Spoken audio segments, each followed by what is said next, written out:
Back to Godhead featured The Flow of Attraction to Krishna. Back to Godhead Volume 60, 1973.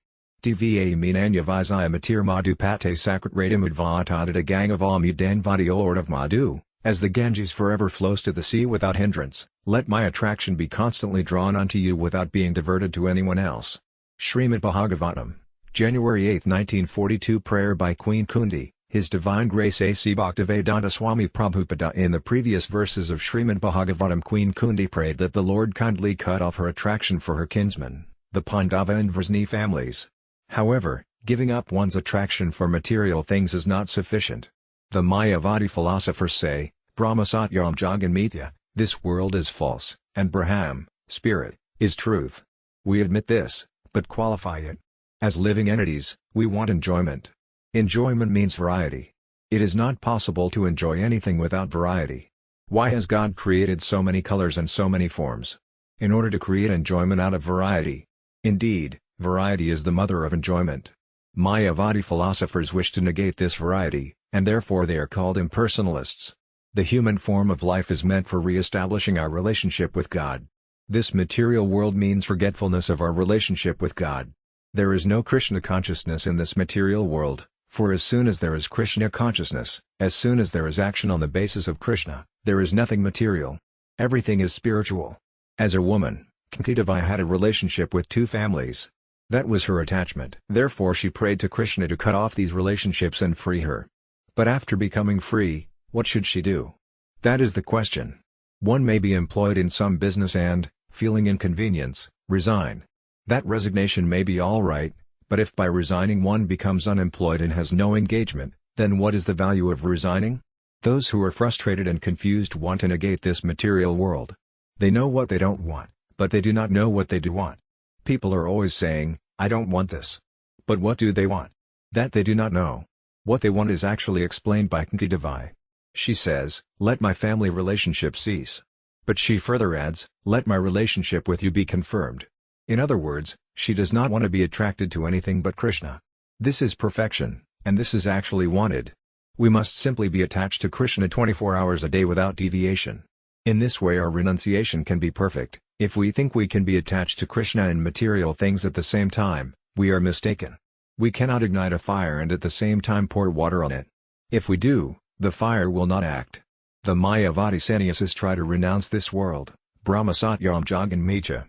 It is very good to preach renunciation of the world, but side by side we must have attachment for something, otherwise our renunciation will not remain. We see many Mayavadi sannyasis who say Brahma Satyam Jagan Mithya, but after they take sannyasa they return to the material world to open hospitals and do philanthropic work. Why, if they have left this world, considering it mithya, false, do they again return to take up politics, philanthropy and sociology? Actually this is bound to happen. For we are living entities and are active. If, out of frustration, we try to become inactive, we will fail in our attempt. We must engage in activities. The supreme activity, the Braham, spiritual, activity, is devotional service. Unfortunately the Mayavadis do not know this. They think that the spiritual world is void. However, the spiritual world is exactly like the material world in that it has varieties. In the spiritual world there are also houses, trees, roads, chariots, everything is there. But without the material inebriaties. As described in Brahma Samhita, Kantamani Prakara Sadmasa Kalpavrikshalake Savartisasarabhirabhipalayantam Lakshmi Sahasra Sadasam Brahma Sevayamanam Govindamadi Purasam Tamaham Bhajami. I worship Govinda, the primeval Lord, the first progenitor, who is tending the cows, yielding all desire, in abodes built with spiritual gems, surrounded by millions of purpose trees, always served with great reverence and affection by hundreds of thousands of goddesses of fortune, or gopas. Bees. 5.29 In the spiritual world there are kalpavriksha trees, which yield whatever type of fruit we desire. In the material world a mango tree cannot supply grapes, nor can a grapevine supply mangoes. In the spiritual world, however, if we take a mango from a tree and at the same time desire grapes, the tree will supply them. This is called a desire tree. These are some of the actualities of the spiritual world. In this material world we require sunlight and moonlight. But in the spiritual world there is no need of sunlight and moonlight because everything is effulgent. Everything can be seen by the light emanating from Krishna. In Krishna Lila, Krishna stole butter, and the neighborhood friends of Mother Yasoda complained. Actually they were not complaining but were just enjoying the bodily features and the fun of Krishna. They told Mother Yasoda, "Your son comes to our house and steals butter. We try to conceal it in the dark so that he cannot see it, but somehow he still finds it out. You had better take away all his ornaments because we think the light of his jewels helps him to find the butter pot." Mother Yasoda replied, "Yes, I will take off all his ornaments." But the neighbors would reply, "No, no. It is useless. Somehow this boy has an effulgence that comes out of himself. He can find the butter even without the ornaments. Thus the transcendental body is effulgent. Because of the effulgence of Krishna's transcendental body, there is light. Whatever light we see is simply borrowed light from Krishna's effulgence. As stated in Brahma Samhita, Yasya Prabha Prabhavido Jagadanda Koti Kotas Vasesa Vasudati Vibhuti Binam Ted Brahmanis Kalamanantame Sesabhutam Govindamadi Purasantam Aham Bhajami. The bodily effulgence of Krishna generates millions of universes. In this solar system the sun produces many planets, and due to sunshine the planets are warm and the seasons change. Due to the sun there are trees, green foliage, fruits and flowers.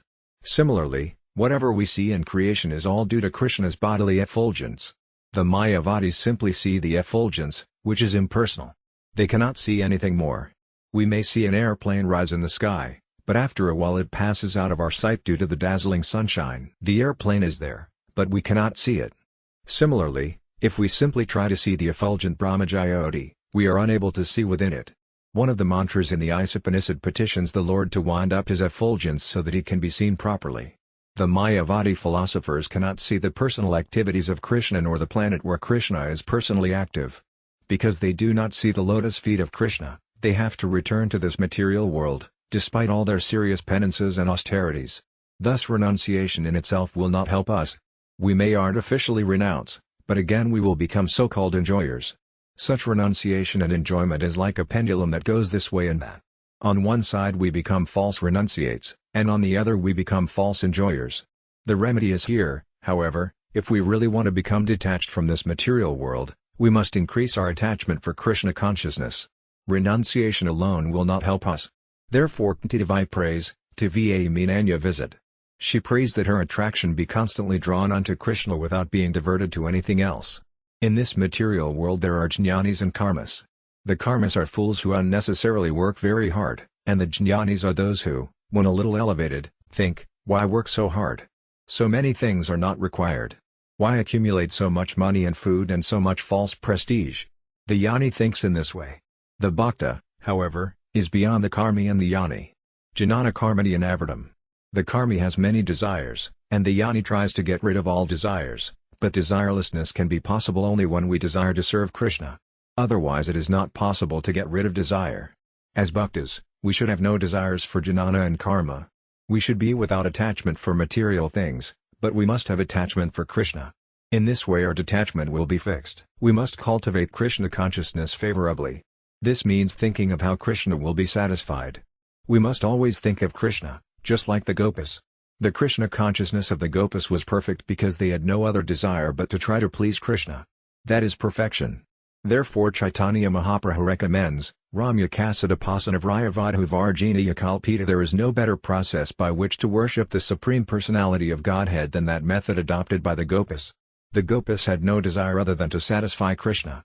All of the Gopas tried to satisfy him, including the elder Gopas, Yasoda and her friends, and so also did the elderly Gopas, Nanda Maharaja, Krishna's brother and his friends of the same age, the boys and girls of Vrindavana. Everyone tried to satisfy Krishna, even the cows, the flowers, the fruits and the water in Vrindavana. This is because everything in Vrindavana is spiritual, nothing is material. We should understand the difference between spiritual and material. Material means no living symptoms, and spiritual means all living symptoms. Both the trees in the spiritual world and those in the material world are living entities, but in trees here the living symptoms are absent. A human being is also a living entity, and the devotees in the spiritual world are also living entities, but in the human beings who are not Krishna conscious the real symptoms of life are absent. Actually there is no other consciousness but Krishna consciousness. And that consciousness is spiritual. Thus even while in this material world if we simply increase our Krishna consciousness, we will live in the spiritual world. If we live in the temple, we live in the spiritual world because in the temple there is no business other than Krishna consciousness. There are so many engagements carried out for Krishna.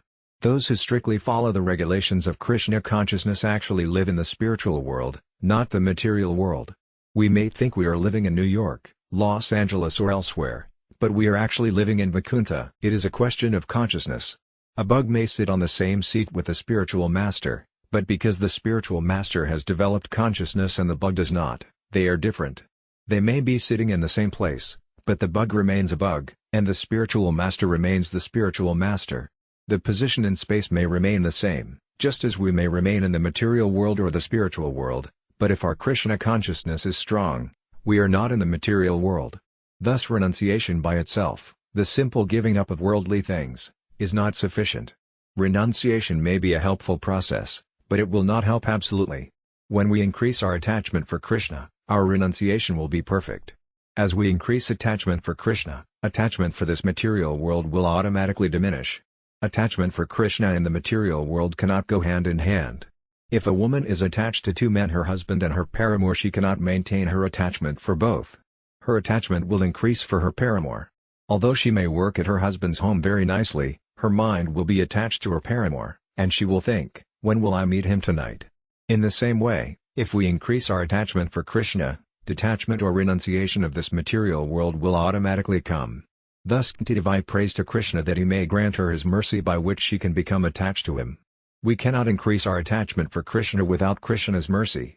We cannot become devotees without Krishna's mercy, therefore we simply have to serve Krishna, for by service Krishna is satisfied.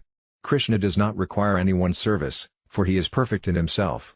However, if we give him service wholeheartedly and sincerely, then, by his mercy, we will make advancement. Savanmukhi Jihadaus Vyamivas Faradiata.